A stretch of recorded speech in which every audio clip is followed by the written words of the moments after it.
Bonjour à tous et bienvenue à Catch Club. On se retrouve pour les résultats de Raw du 29 mai 2023, le premier Raw juste après Night of Champions. Comme vous le savez, il s'est passé beaucoup de choses à Night of Champions. On a notamment un nouveau champion du monde. On a la Bloodline qui a explosé également samedi dernier. Et donc ce lundi maintenant on se dirige vers le prochain PLE Money in the Bank. Et on a eu les premiers matchs de qualification pour les Money in the Bank Ladder Match. Donc c'est parti, le show démarre avec l'entrée du nouveau WWE World Heavyweight Champion, Seth Rollins qui monte sur le ring, la foule bien entendu qui chante son thème. Et Seth nous dit que Raw a enfin un champion qui veut être là, qui va être là, et qui est prêt pour se battre. Rollins nous dit que peu importe qui vous êtes, peu importe d'où vous venez, le résultat sera toujours le même. À la fin du match, Rollins sera debout sur le ring avec son titre, pendant que la foule chante son thème. Donc là, la foule se lance, mais d'un coup, Seth Rollins est interrompu par AJ Styles, ce qui est très étonnant car pour rappel, AJ Styles est un catcheur de SmackDown. Donc AJ Styles monte sur le ring, il confronte Seth Rollins et il nous dit que oui, en effet, c'est bizarre qu'il soit là, car il vient d'être drafté à SmackDown, mais il était obligé de venir à Raw ce soir pour féliciter Seth Rollins. AJ Styles nous dit qu'ils ont tout donné dans le ring à Night of Champions et au bout d'un moment, c'était limite comme si Seth Rollins savait à chaque fois ce qu'il allait faire, comme si Rollins anticipait ses prochains moves. Puis AJ Styles nous dit que la foule n'arrête pas de scander que Seth Rollins le mérite, mais AJ Styles nous dit que Seth Rollins ne le mérite pas. Seth Rollins l'a gagné. Et là, on voit Seth Rollins qui ne sait pas trop comment réagir et justement, il nous dit qu'il n'est pas trop habitué à ce genre de situation, mais vu le combat qu'ils ont eu samedi dernier, AJ Styles mérite ça. Et là, Seth Rollins tend sa main vers AJ Styles, donc on a un moment de respect entre les deux superstars, mais d'un coup, ils sont interrompus par Judgment Day. Judgment Day monte sur le ring et là, ils nous disent que la Bloodline, c'est fini.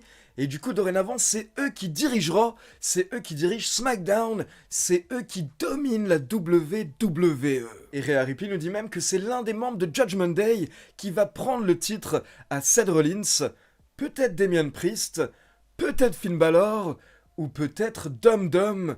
Et là, vous entendez la foule qui commence à huer, mais surtout, vous avez Seth Rollins et AJ Styles qui explosent de rire. Donc au final, ça part en challenge et Seth Rollins propose un match par équipe ce soir lors du main event avec Rollins et AJ Styles contre deux membres de Judgment Day.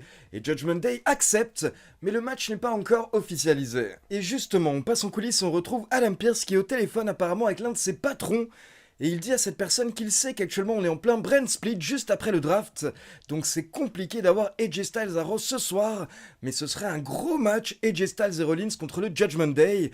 Et là justement Rollins et AJ Styles arrivent et ils poussent pour que le match soit officialisé, donc au final c'est confirmé, ce sera bien le main event du show. Ensuite, on enchaîne avec le premier match de qualification pour Money in the Bank et on a Ricochet qui a battu The Miz en environ 10 minutes avec un Shooting Star Press. Mais pour info, The Miz s'est très bien défendu hier soir et il nous a même sorti des prises qu'on le voit rarement sortir.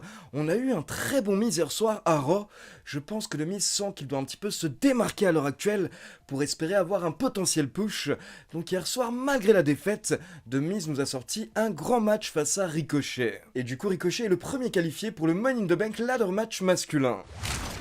Puis on enchaîne avec Trish Stratus qui fait son entrée, elle prend le micro et elle nous dit qu'elle nous avait annoncé qu'elle battrait Becky Lynch et elle l'a fait parce que c'est ce que vous faites quand vous êtes la meilleure, quand vous êtes la plus grande de tous les temps. Et donc Trish nous dit que dorénavant Becky Lynch va retourner dans son trou et pendant ce temps, Trish veut mettre en avant une jeune superstar qui le mérite, quelqu'un qui a décidé d'aider Trish à Night of Champions, non pas parce que Trish lui a demandé, mais parce que cette superstar le voulait.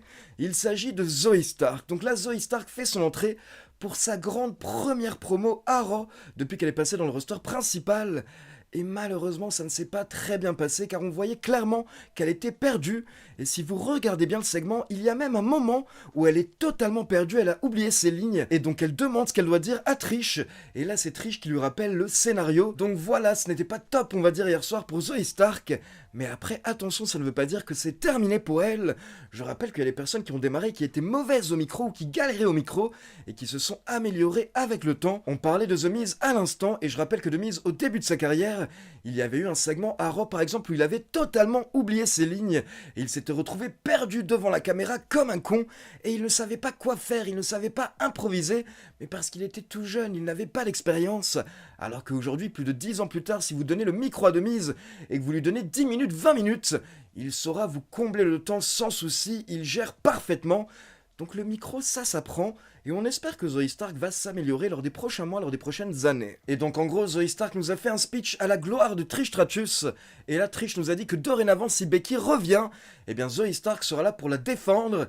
Et justement, c'est parti, dès que vous prononcez son nom, eh bien Becky Lynch fait son entrée. Du coup, directement, Trish envoie Zoey Stark attaquer Becky sur la rampe d'entrée, mais Becky se débarrasse de Zoey, puis Becky monte sur le ring, et là ça part en bagarre générale, Becky Lynch prend l'avantage, mais au final elle ne peut rien faire à 2 contre 1, et donc à la fin elle se prend le finisher de Zoey Stark, et Trish Stratus veut terminer en humiliant Becky Lynch, donc là elle prend son t-shirt Thank You Trish, et elle le place sur Becky qui était inanimée dans le coin du ring.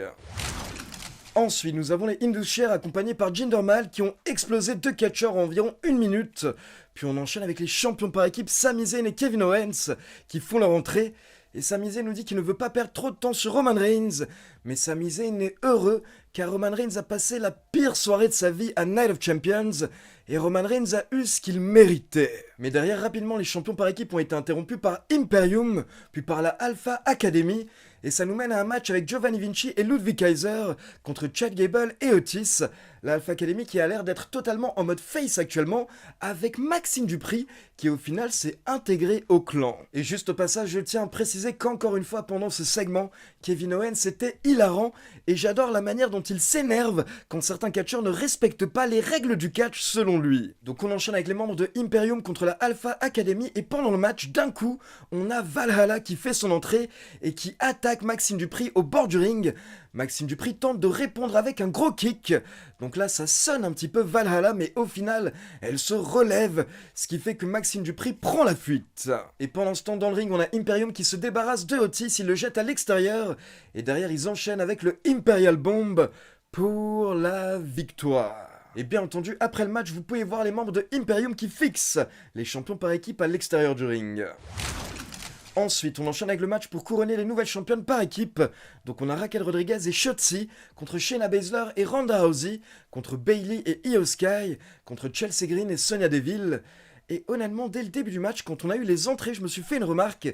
Et je me suis dit que l'équipe qui a clairement l'air la plus badass, la plus crédible, c'était tout de même Ronda Rousey et Shayna Baszler. Mais certaines personnes ne croyaient pas à la potentielle victoire de Ronda Rousey et Shayna Baszler, car je vous l'avais expliqué récemment dans une vidéo news, il y avait des rumeurs, comme quoi apparemment Ronda Rousey avait demandé à effectuer une nouvelle pause, mais je vous avais précisé justement que c'était bien des rumeurs, et qu'il faudra surveiller la situation de près, pour voir si au final c'était vrai ou pas. Et bien hier soir, on a clairement compris que ce n'était pas vrai du tout, car au final, ce sont bien Shayna Baszler et Ronda Rousey qui remportent le match, et qui sont donc les nouvelles championnes par équipe WWE. Et perso, je me dis que c'est une bonne idée, car j'aime bien l'équipe Shayna Baszler et Ronda Rousey, on sait que les deux sont de vrais amis, et on sait que les deux sont des badass, des combattantes. Et à côté de ça, c'est quelque chose que la WWE voulait faire depuis plusieurs mois, mais ça avait été souvent repoussé apparemment d'après les médias américains. Et puis surtout, Ronda Rousey un petit peu mal utilisé ces derniers mois, alors qu'à la base c'est une méga star, je le rappelle, en dehors de la WWE, et c'était censé être une attraction spéciale dans le roster principal, un petit peu à la Brock Lesnar. Donc ce serait bien de rajouter à nouveau ce côté spécial autour de Ronda Rousey, et Ronda et Shayna Baszler en tant que championne par équipe qui se baladent un petit peu à Raw et SmackDown, et qui s'amusent et qui pètent la gueule de tout le monde, ça pourrait être marrant. Ensuite, pour rappel, lors de la bataille royale qui avait eu lieu à Raw, on avait JD McDonough qui avait attaqué Dolph Ziggler. Donc justement, ce soir, on a un match entre les deux superstars. Mais au bout d'1 minute, encore une fois, il se retrouve à l'extérieur du ring. Et JD McDonough utilise les escaliers pour frapper Ziggler. Et à la fin, il tombe Ziggler sur les escaliers. Donc JD nous montre clairement un côté de plus en plus dark, de plus en plus vénère, de plus en plus intense. Et je rappelle qu'il y a des rumeurs comme quoi il pourrait rejoindre Judgment Day prochainement. Donc pourquoi pas. Puis on enchaîne avec Cody Rhodes qui fait son entrée, et là Cody nous explique que ses collègues lui ont dit qu'il était stupide pour avoir accepté d'affronter Brock Lesnar avec un bras cassé, puis pour avoir refusé d'abandonner pendant le match. Mais là Cody explique qu'il a refusé d'abandonner non pas parce qu'il n'avait pas mal, car bien entendu il avait mal, c'était même l'une des pires douleurs de sa vie, mais il a refusé d'abandonner car ce n'est pas le genre d'homme qu'il veut être. Et au passage, Cody nous dit qu'il y avait une grande superstar qui disait toujours cette phrase dans le ring: Never give up. Puis Cody nous dit qu'il a une question pour Brock Lesnar et qu'il va lui poser en regardant la caméra, car bien entendu Brock Lesnar n'est pas là ce soir et il est sûrement en vacances selon Cody. Et donc là Cody fixe la caméra et il demande à Brock Lesnar s'il est réellement satisfait. Car Cody nous rappelle que dorénavant ils sont à un partout, donc logiquement Brock Lesnar ne devrait pas être satisfait. Et là, Cody lance un Open Challenge et il nous dit que dans la semaine sur Twitter, il va poster son planning et peu importe quand, peu importe où, il attend Brock Lesnar pour la belle. Et Cody termine en nous disant que Brock était peut-être assez fort pour casser son bras, mais il n'est pas assez fort pour le faire abandonner. Et si Brock refuse son challenge, eh bien on saura qu'en plus de ça, Brock Lesnar a peur de Cody Rhodes. Donc comme je vous en avais parlé dans la review de Night of Champions, on se dirige vers un troisième match entre Cody et Lesnar et j'imagine qu'à la fin, Cody en ressortira grandi. Ensuite, on passe en coulisses pour une petite interview de Riddle, mais rapidement, il est interrompu par Gunther. Et là, Gunther dit à Riddle qu'il souhaite que Riddle remporte la mallette Money in the Bank et que derrière, il l'utilise, qu'il cash in sur Gunther. Car Gunther adore démolir et humilier Matt Riddle. Donc ce gentil Gunther souhaite bonne chance à Matt Riddle, mais là d'abord on enchaîne avec Shinsuke Nakamura contre Bronson Reed dans un nouveau match de qualification pour Money in the Bank. Et j'ai adoré ce match hier soir, car encore une fois la WWE nous a montré à quel point Bronson Reed est impressionnant et vraiment, semaine après semaine, j'accroche de plus en plus avec Bronson Reed et je me dis même que potentiellement au bout d'un moment, ça pourrait être un candidat sérieux pour battre Gunther pour le titre intercontinental. Ce qui fait qu'hier soir, Bronson Reed était tellement chaud qu'au bout d'un moment, j'ai commencé à douter un petit peu par rapport au résultat du match, mais à la fin, on a Shinsuke qui a réussi à enchaîner plusieurs Kinshasa pour la victoire. Ensuite, on retrouve Byron Saxton qui tente d'interviewer Judgment Day pour savoir qui seront les deux membres qui vont affronter Seth Rollins et AJ Styles lors du main event.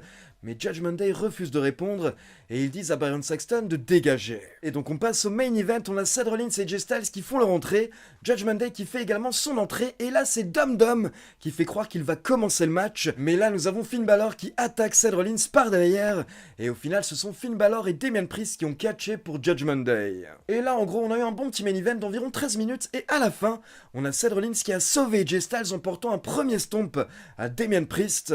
Puis Rollins a enchaîné avec un second stomp pour la victoire. Et le show s'est terminé avec Seth Rollins et AJ Styles qui ont célébré ensemble. Et AJ Styles qui a levé le bras du nouveau champion World Heavyweight.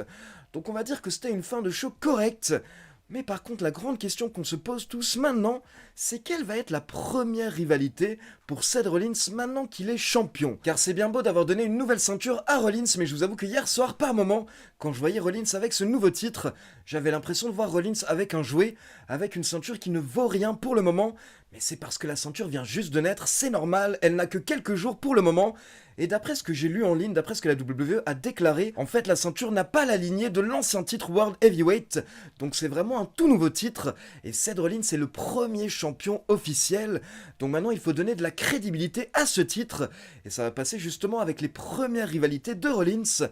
Donc dites-moi, selon vous, qui pourrait être le premier adversaire parfait pour Rollins pour avoir une belle rivalité direction Money in the Bank et SummerSlam. Donc voilà, c'est tout pour les résultats de Raw, et maintenant comme d'habitude c'est à vous. N'hésitez pas à me laisser vos avis dans les commentaires, et comme d'habitude, n'oubliez pas de liker la vidéo, de vous abonner à la chaîne et de cliquer sur la petite cloche pour être informé de la sortie des prochaines vidéos. Ciao tout le monde!